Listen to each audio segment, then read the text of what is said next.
Hi, this is Leslie at WatchMojo.com.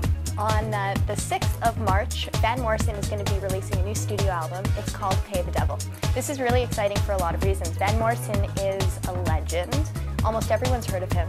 And I personally became a Van Morrison fan because I saw him in The Last Waltz, where he collaborated with the band. And a lot of people became fans of Van Morrison through similar roots because Van Morrison is an artist who has collaborated with a ton of other artists over the years.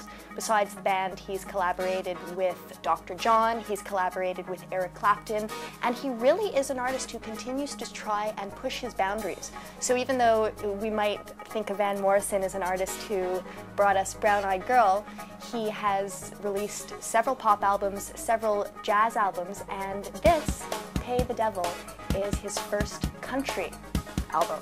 I'm not a huge country fan, but I really did like this album.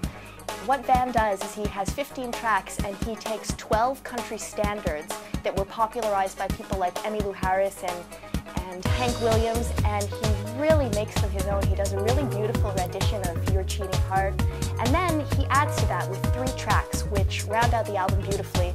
And I think it's a good listen. For anybody who's a Van Morrison fan, you'll be really impressed with the way he's been able to master this genre as well.